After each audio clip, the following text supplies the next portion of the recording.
بسم اللہ الرحمن الرحیم۔ اس لیے جمہور اس کے قائل ہیں کہ اس رات عبادت کرنی چاہیے، دوسری راتوں سے اس رات عبادت کا ثواب زیادہ ہے، جس کو ہمارے ہاں عام طور سے شب برات کہا جاتا ہے۔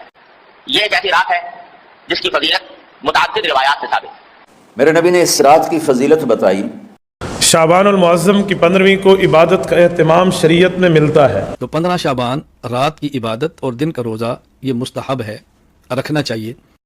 ان علماء کرام کے بیانات اور تائید سے ثابت ہوا کہ شب برات میں عبادت کا فضیلت ثابت ہے۔ اب میں آپ لوگوں کے سامنے بنور ٹاؤن کراچی اور دارالعلوم دیوبند کے فتاوی پیش کرتا ہوں۔ پہلے بنور ٹاؤن کا فتویٰ ملاحظہ فرمائیں۔ سوال: شب برات کیا ہے اور کیا یہ بات صحیح ہے کہ اس رات رزق کی اور عمر کی تقسیم ہوتی ہے؟ قرآن اور حدیث سے حوالہ دے کر رہنمائی فرمائیں۔ جواب: شعبان کی 15ویں شب شب برات کہلاتی ہے، یعنی وہ رات جس میں مخلوق کو گناہوں سے بری کر دیا جاتا ہے۔ تقریباً 10 صحابہ کرام رضی اللہ تعالی عنہم سے اس رات کے متعلق احادیث منقول ہیں۔ حدیث نمبر 1، حضرت عائشہ رضی اللہ تعالیٰ عنہ فرماتی ہیں کہ شعبان کی 15ویں شب میں نبی کریم صلی اللہ علیہ وسلم کو اپنی آرامگاہ پر موجود نہ پایا تو تلاش میں نکلی، دیکھا کہ آپ صلی اللہ علیہ وسلم جنت البقیع یعنی قبرستان میں ہیں۔ پھر مجھ سے فرمایا کہ آج شعبان کی 15ویں رات ہے، اس رات میں اللہ تعالیٰ آسمان دنیا پر نزول فرماتا ہے اور قبیلہ بنی کلب کی بکریوں کے بالوں کی تعداد سے بھی زیادہ گناہ گاروں کی بخشش فرماتا ہے۔ حدیث نمبر 2، دوسرے حدیث میں ہے، اس رات میں اس سال پیدا ہونے والے ہر بچے کا نام لکھ دیا جاتا ہے۔ اس رات میں اس سال مرنے والے ہر آدمی کا نام لکھ لیا جاتا ہے۔ اس رات میں تمہارے اعمال اٹھائے جاتے ہیں اور تمہارا رزق اتارا جاتا ہے۔ تیسرا حدیث، ایک روایت میں ہے کہ اس رات میں تمام مخلوق کی مغفرت کر دی جاتی ہے سوائے 7 اشخاص کے، وہ یہ ہیں: مشرک، والدین کا نافرمان، کینہ پرور، شرابی، قاتل، شلوار کو ٹخنوں سے نیچے لٹکانے والا اور چغل خور۔ ان 7 افراد کی اس عظیم رات میں بھی مغفرت نہیں ہوتی جب تک کہ یہ اپنے جرائم سے توبہ نہ کر لیں۔ چوتھی حدیث، حضرت علی رضی اللہ تعالیٰ عنہ سے ایک روایت میں منقول ہے کہ اس رات میں عبادت کیا کرو اور دن میں روزہ رکھا کرو۔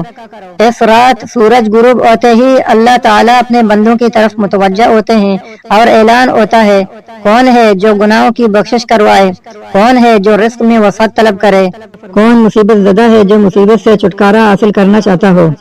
اس فتوے میں صرف 4 احادیث پر اکتفا کیا۔ ان احادیث کریمہ اور صحابہ کرام رضی اللہ تعالی عنہم اور بزرگان دین رحمہم اللہ کے عمل سے اس رات میں 3 کام کرنا ثابت ہے۔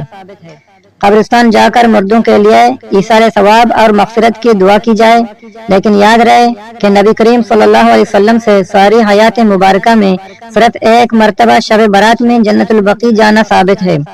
اس لیے اگر کوئی شخص زندگی میں ایک مرتبہ بھی اتباع سنت کی نیت سے چلا جائے تو اجر و ثواب کا باعث ہے، لیکن پھول پتیاں، چادر چڑھاوے اور چراغاں کا اہتمام کرنا اور ہر سال جانے کو لازم سمجھنا، اس کو شب برات کے ارکان میں داخل کرنا ٹھیک نہیں ہے۔ جو چیز نبی کریم صلی اللہ علیہ وسلم سے جس درجے میں ثابت ہے اس کو اسی درجے میں رکھنا چاہیے، اس کا نام اتباع اور دین ہے۔ نمبر 2، اس رات میں نوافل، تلاوت، ذکر و اذکار کا اہتمام کرنا۔ اس بارے میں یہ واضح ہے کہ نفل ایک ایسی عبادت ہے جس میں تنہائی مطلوب ہے، یہ خلوت کی عبادت ہے، اس کے ذریعے انسان اللہ کا قرب حاصل کرتا ہے، لہذا نوافل وغیرہ تنہائی میں اپنے گھر میں ادا کر کے اس موقع کو غنیمت جانے۔ نوافل کی جماعت اور مخصوص طریقہ اپنانا درست نہیں ہے۔ یہ فضیلت والی راتیں شور و شغب اور میلے اجتماع منعقد کرنے کی راتیں نہیں ہیں، بلکہ گوشہ تنہائی میں بیٹھ کر اللہ سے تعلقات استوار کرنے کے قیمتی لمحات ہیں، ان کو ضائع ہونے سے بچائیں۔ نمبر 3، دن میں روزہ رکھنا بھی مستحب ہے۔ ایک تو اس بارے میں حضرت علی رضی اللہ تعالیٰ عنہ کی روایت ہے، اور دوسرا یہ کہ نبی کریم صلی اللہ علیہ وسلم ہر ماہ ایام 20 یعنی 13، 14، 15 کے روزوں کا اہتمام فرماتے تھے، لہذا اس نیت سے روزہ رکھا جائے تو موجب اجر و ثواب ہوگا۔ باقی اس رات میں پٹاخے بجانا، آتش بازی کرنا اور حلوے کی رسم کا اہتمام کرنا یہ سب خرافات اور اسراف میں شامل ہیں۔ شیطان ان فضولیات میں انسان کو مشغول کر کے اللہ کی مغفرت اور عبادت سے محروم کر دینا چاہتا ہے اور یہی شیطان کا اصل مقصد ہے۔ بہرحال اس رات کی فضیلت بے اصل نہیں ہے اور سلف صالحین نے اس رات کی فضیلت سے فائدہ اٹھایا ہے۔ اب دارالعلوم دیوبند کا فتویٰ ملاحظہ فرمائیں۔ سوال: کیا شب برات میں انسان کی زندگی کے فیصلے کیے جاتے ہیں؟ جواب: شعبان کے مہینے میں اور بعض روایتوں میں نصف شعبان شب برات میں انسانوں کے اعمال اللہ کی بارگاہ میں اٹھائے جانے اور ان کی زندگی، رزق اور موت سے متعلق فیصلوں کے احکامات کے صادر ہونے یا فرشتوں کے سپرد کرنے کا ذکر روایتوں میں موجود ہے۔ ان میں سے حضرت عائشہ رضی اللہ تعالی عنہا سے مروی ایک طویل روایت کا متعلقہ حصہ درج ذیل ہے۔ ترجمہ: حضرت عائشہ رضی اللہ تعالی عنہا روایت فرماتی ہیں کہ رسول اکرم صلی اللہ علیہ وسلم نے مجھ سے فرمایا کہ تم جانتی ہو اس رات میں یعنی ماہ شعبان کی 15ویں شب میں کیا ہوتا ہے؟ عرض کیا یا رسول اللہ، ارشاد فرمائیے کیا ہوتا ہے؟